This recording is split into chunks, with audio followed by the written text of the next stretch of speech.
ಜೈಲಲ್ಲಿ ಒಂಟಿತನದಿಂದ ಖಿನ್ನತೆಗೆ ಜಾರಿದ್ರ ದರ್ಶನ್ ಅನ್ನುವಂತ ಪ್ರಶ್ನೆ. 7 ದಿನಗಳ ಬಳಿಕ ಪುತ್ರ ವಿನೀಶನ್ನ ನೆನೆದು ಕಾಟೇರ ಕಣ್ಣೀರ್ ಹಾಕಿದ್ದಾರೆ. ಮಗನನ್ನ ನೋಡಬೇಕು ಅಂತ ಅನಿಸ್ತಾ ಇದೆ ಅಂತ ಕಾಟೇರ ಕಣ್ಣೀರನ್ನ ಹಾಕಿರೋದು.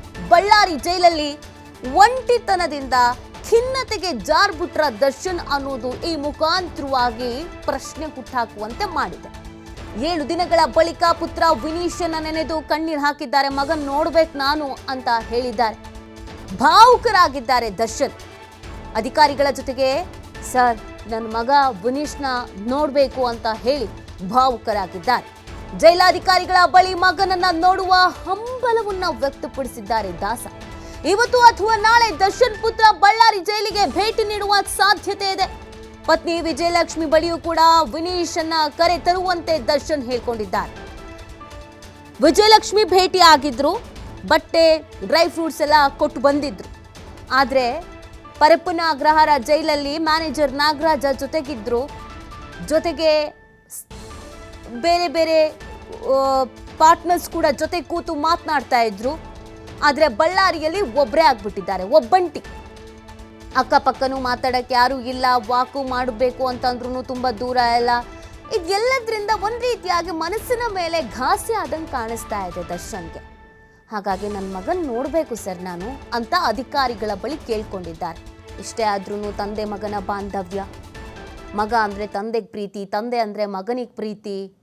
ಇತ್ತೀಚಿನ ದಿನಗಳಲ್ಲಂತೂ ಮಗನನ್ನು ಕರ್ಕೊಂಡೆ ಟ್ರಿಪ್ಗಳಿಗೆ ಹೋಗ್ತಾ ಇದ್ರು, ವೀಕೆಂಡನ್ನು ಎಂಜಾಯ್ ಮಾಡ್ತಾ ಇದ್ರು. ಪ್ರಾಣಿಗಳು, ಕಾಡು ಅಂತೆಲ್ಲ ಮಗನ್ನ ಕರ್ಕೊಂಡು ಸುತ್ತಾ ಇದ್ರು.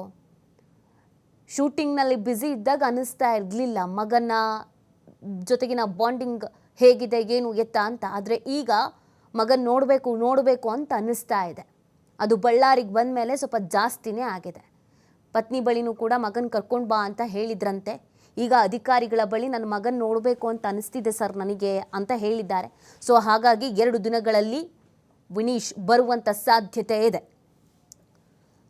ತುಂಬ ಸಂಕಷ್ಟದ ಪರಿಸ್ಥಿತಿಯನ್ನು ದರ್ಶನ್ ಕುಟುಂಬ ಎದುರಿಸ್ತಾ ಇರೋದು. ಯಾಕಂದರೆ ನಾರ್ಮಲ್ ಆಗಿ ಜನಸಾಮಾನ್ಯರಿಗೆ ಈ ಥರದ್ದು ಪರಿಸ್ಥಿತಿ ಬಂದಾಗ ಹೇಗೋ ಅದನ್ನು ಜಯಿಸ್ಕೊಬಿಡ್ತಾರೆ. ಆದರೆ ಸೆಲೆಬ್ರಿಟಿಗಳಾಗಿದ್ದವರು ಒಮ್ಮೆಲೆ ಈ ಥರ 4 ಗೋಡೆಗಳ ಮಧ್ಯದಲ್ಲಿ ಇರೋದು ಅಂತಂದರೆ ಕಷ್ಟ.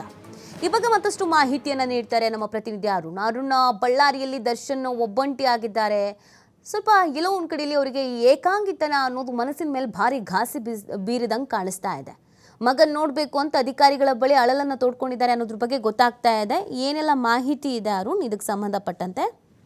ನಿಜ ನೀತಿ, ಬಳ್ಳಾರಿಗೆ ನಟ ದರ್ಶನ್ ಶಿಫ್ಟ್ ಆಗಿ ಇವತ್ತಿಗೆ 7 ದಿವಸಗಳು ಕಳೆದಿರುವಂತದ್ದು. 7 ದಿವಸಗಳ ಕಳೆದ ಮೇಲೆ ಒಂದಲ್ಲ ಒಂದು ರೀತಿಯಾದಂತಹ ಬಳ್ಳಾರಿ ಜೈಲಿನಲ್ಲಿ ಸಮಸ್ಯೆಗಳನ್ನ, ಏಕಾಂತವನ್ನ, ಒಂಟಿತನವನ್ನ ದರ್ಶನ್ ರವರು ಅನುಭವಿಸ್ತಾ ಇರುವಂತದ್ದು. ಊಟದ ಮೇಲೆ ಆಗಿರ್ಬೋದು, ಉಪಹಾರದ ಮೇಲೆ ಆಗಿರ್ಬೋದು, ಯಾವುದೇ ರೀತಿಯಾಗಿ ಕೂಡ ಮನಸ್ಸಿನಿಂದ ಅವರು ಊಟವನ್ನು ಮಾಡ್ತಾ ಇರುವಂತದ್ದು. ಬಂಧು ಬಾಂಧವರನ್ನ ಭೇಟಿಯಾಗಕ್ಕೆ ಅಷ್ಟರ ಮಟ್ಟಿಗೆ ಸಾಧ್ಯ ಆಗದಿರೋದು ಕೂಡ ದರ್ಶನ್ಗೆ ಒಂದಷ್ಟು ಮಟ್ಟಿಗೆ ಕಾಡ್ತಾ ಇರುವಂತದ್ದು. ಯಾಕಂತ ಹೇಳಿದ್ರೆ ಪರಪ್ಪನಾದ್ರೆ ಯಾರಾದ್ರೂ ಬಂದು ಭೇಟಿ ಆಗ್ತಾ ಇದ್ರು. ವಾರದಲ್ಲಿ 1-2 ಸಲ ಪತ್ನಿಯಾದ್ರೂ ಬರ್ತಾ ಇದ್ರು, ಚಿತ್ರರಂಗದ ಗೆಳೆಯರಾದ್ರೂ ಬರ್ತಾ ಇದ್ರು, ಇನ್ನಿತರ ಸ್ನೇಹಿತರಾದ್ರೂ ಬಂದು ಕಾಣ್ತಾ ಇದ್ರು. ಹಾಗಾಗಿ ಒಂದು ರೀತಿಯಲ್ಲಿ ಹುಮ್ಮಸ್ನಲ್ಲಿ, ಒಂದು ರೀತಿಯಾದ ಭರವಸೆಯಲ್ಲಿ, ಧೈರ್ಯದಲ್ಲಿ ಅವರಿದ್ರು. ಆದ್ರೆ ಇಲ್ಲಿಗೆ ಬಂದ ತಕ್ಷಣ 1-3 ದಿನ ಕಳೆದ ಮೇಲೆ ಪತ್ನಿ ಭೇಟಿ ಆಗಿದ್ರು. ಆದ್ರೆ ಅದಾದ ನಂತರ ಯಾರು ಕೂಡ ಭೇಟಿ ಆಗಿಲ್ಲ. ಒಂದ್ ರೀತಿಯಲ್ಲಿ ಕೂಡ ಜೈಲಾಧಿಕಾರಿಗಳ ಮುಂದೆ ದರ್ಶನ್ ಹೇಳ್ಕೊಂಡಿರುವಂತದ್ದು. ಒಂದು ರೀತಿಯ ಖಿನ್ನತೆಯಲ್ಲಿ ಅವ್ರು ಇದ್ದಾರೆ ಅಂತ ಅಧಿಕಾರಿಗಳು ಹೇಳಿರುವಂತದ್ದು. ನನಗೆ ಮಗನನ್ನ ನೋಡಬೇಕು, ಮಗ ವಿನೀಶನ ನಾನು ಕಾಣಬೇಕು ಅನ್ನುವಂತ ಆಸೆಯನ್ನ, ಇಂಗಿತವನ್ನ ಅವರು ಜೈಲು ಅಧಿಕಾರಿಗಳ ಮುಂದೆ ವ್ಯಕ್ತಪಡಿಸುವಂತದ್ದು. ಪತ್ನಿಯವರು ಕೂಡ ಹೇಳಿರುವಂತದ್ದು, ವಿನೀಶ್ನನ್ನ ಒಂದ್ಸಲ ಕರ್ಕೊಂಡ್ ಬಾ ಅಂತ ಹೇಳಿರುವಂತದ್ದು. ಜೈಲಿನಲ್ಲಿ ಪದೇ ಪದೇ ವಿನೀಶ್ನನ್ನ ನೆನೆದು ಕಣ್ಣೀರು ಹಾಕಿರುವಂತ ಘಟನೆ ಜೈಲಾಧಿಕಾರಿಗಳ ಮುಂದೆ ನಡೆದಿರುವಂತದ್ದು. ಹೀಗಾಗಿ ಅವರ ಹೆಂಡತಿಗೆ ಅಧಿಕಾರಿಗಳು ಸೂಚನೆ ನೀಡಿರುವಂತದ್ದು, ಈ ಸಲ ಬರುವಾಗ ನೀವು ಮಗನನ್ನ ಕರ್ಕೊಂಡು ಬನ್ನಿ, ದರ್ಶನ್ ರವರು ಮಗನನ್ನ ನೋಡ್ಬೇಕು ಅನ್ನುವಂತ ಆಸೆಯನ್ನ ವ್ಯಕ್ತಪಡಿಸಿದ್ದಾರೆ ಅಂತ ಪತ್ನಿಯು ಕೂಡ ತಿಳಿಸುವಂತಿರೋದು. ಇವತ್ತು ಚಾರ್ಜ್ ಶೀಟ್ ಅಥವಾ ನಾಳೆ ಚಾರ್ಜ್ ಶೀಟ್ ಸಲ್ಲಿಕೆ ಆಗುವಂತ ಸಂದರ್ಭವನ್ನು ನೋಡಿಕೊಂಡು ಒಟ್ಟಾರೆ ಸಂಪೂರ್ಣ ಚಾರ್ಜ್ ಶೀಟ್ ಮಾಹಿತಿಯನ್ನ ದರ್ಶನ್ಗೆ ಹೇಳುವುದಕ್ಕೆ ಬರುವಾಗ ಮಗನ ಪತ್ನಿ ವಿಜಯಲಕ್ಷ್ಮಿ ಕರ್ಕೊಂಡು ಬರುವಂತ ಸಾಧ್ಯತೆ ಕೂಡ ಇರುವಂತದ್ದು ನೀತಿ. ಅರುಣ, ಬಳ್ಳಾರಿಯಲ್ಲೇ ಮನೆ ಮಾಡಬೇಕು ಅಂತ ಓಡಾಡ್ತಾ ಇದ್ರು. ಮನೆ ಹುಡ್ಕೋದಕ್ಕೂ ಕೂಡ ವಿಜಯಲಕ್ಷ್ಮಿ ಹೇಳಿದ್ರು. ಮೊನ್ನೆ ಬಂದವರು ರಿಟರ್ನ್ ಬೆಂಗಳೂರು ಬಂದಿದ್ದಾರಾ? ಈ ಸಲ ಬಂದ ಮೇಲೆ ಬಳ್ಳಾರಿಯಲ್ಲಿ ಮನೆ ಮಾಡುವಂಥದ್ದು ಅಥವಾ ಅಲ್ಲಿ ಮನೆ ಸಿಕ್ಕಿರೋದು, ಇದ್ರ ಬಗ್ಗೆ ಏನಾದರೂ ಅಪ್ಡೇಟ್ ಇದೆಯಾ? ಖಂಡಿತವಾಗಿ ಕೂಡ ಆ ವಿಚಾರವೂ ಕೂಡ ದರ್ಶನ್ ಪತ್ನಿ ವಿಜಯಲಕ್ಷ್ಮಿ ಅವರ ತಲೆಯಲ್ಲಿರುವುದಂತ ಹೌದು. ಯಾಕಂತ ಹೇಳಿದ್ರೆ ಇಲ್ಲಿಯೇ ಕೂಡ ಇದ್ರೆ ಒಂದಷ್ಟು ರೀತಿಯಲ್ಲಿ ಅನುಕೂಲ ಆಗುತ್ತೆ, ದರ್ಶನ್ಗೆ ಬೇಕು ಬೇಡುಗಳನ್ನ ಪೂರೈಸೋದಕ್ಕೆ ಸುಲಭ ಸಾಧ್ಯ ಆಗುತ್ತೆ. ಆದ್ರೆ ದೂರದ ಬೆಂಗಳೂರಿದ್ರೆ ಬರೋದು ಹೋಗೋದು ಕೂಡ ಕಷ್ಟ ಆಗುತ್ತೆ. ಯಾವುದೇ ರೀತಿಯಾದಂತ ದರ್ಶನ್ರ ಬೇಡಿಕೆ ಇರ್ಬೋದು, ದರ್ಶನ್ರಿಗೆ ಯಾವುದೇ ರೀತಿಯಾದಂತಹ ಪೂರೈಕೆಗಳನ್ನ ಜೈಲಿನ ಒಳಗಡೆ ಮಾಡೋದಕ್ಕೆ ಆಗಲ್ಲ. ಯಾಕಂದ್ರೆ ಕನಿಷ್ಠ ಸೌಲಭ್ಯಗಳು ವಿಚಾರಣಾಧೀನ ಕೈದಿಗೆ ಏನು ಕುಟುಂಬದವರು ಒದಗಿಸಬಹುದು ಅದನ್ನು ಕೂಡ ಮಾಡೋದಕ್ಕೆ ಸಾಧ್ಯ ಆಗಲ್ಲ. ಹಾಗಾಗಿ ಬಳ್ಳಾರಲ್ಲೇ ಮನೆ ಮಾಡಬೇಕು ಅನ್ನುವಂತ ಒಂದು ಯೋಚನೆ ಇರುವಂತದ್ದು. ಆದ್ರೆ ಇನ್ನೊಂದು ವಾರದಲ್ಲಿ ಅವ್ರು ಮನೆ ಮಾಡುವಂತ ಸಾಧ್ಯತೆ ಇದೆ ಅಂತ ಹೇಳಲಾಗ್ತದೆ. ಯಾಕಂತ ಹೇಳಿದ್ರೆ ಚಾರ್ಜ್ ಶೀಟ್ ಸಲ್ಲಿಕೆ ಆಗುವಂತ ಟೆನ್ಷನ್ ನಲ್ಲಿ ಪತ್ನಿ ವಿಜಯಲಕ್ಷ್ಮಿ ಇರುವಂತದ್ದು. ಹಾಗಾಗಿ ಅದನ್ನೇ ಅವರು ಕಾಯ್ತಾ ಇದ್ದಾರೆ. ಮೇನ್ ಆಗಿ ಚಾರ್ಜ್ ಶೀಟ್ ಸಲ್ಲಿಕೆ ಕಾದು ಅದರಲ್ಲ ಸಂಪೂರ್ಣ ವಿವರಣ ಪಡೆದು ವಕೀಲರ ಜೊತೆ ಚರ್ಚಿಸಿ ಇನ್ನೊಂದ್ 2 ದಿನದಲ್ಲಿ ಅವರು ದರ್ಶನ್ರನ್ನ ಮೀಟ್ ಮಾಡೋದಕ್ಕೆ ಮತ್ತೆ ಜೈಲಿಗೆ ಬರ್ತಾರೆ. ಆ ಸಂದರ್ಭದಲ್ಲಿ ಅವರು ಬಾಡಿಗೆ ಮನೆ ಮಾಡೋದಕ್ಕೆ ಬಾಡಿಗೆ ಮನೆ ಎಲ್ಲಿ ಹುಡುಕ್ಬೇಕು ಅನ್ನುವಂತ ವಿಚಾರಕ್ಕೆ ಹೆಚ್ಚಿನ ಆದ್ಯತೆಯನ್ನು ಕೊಡ್ಲಿರುವಂತದ್ದು ನೀತಿ.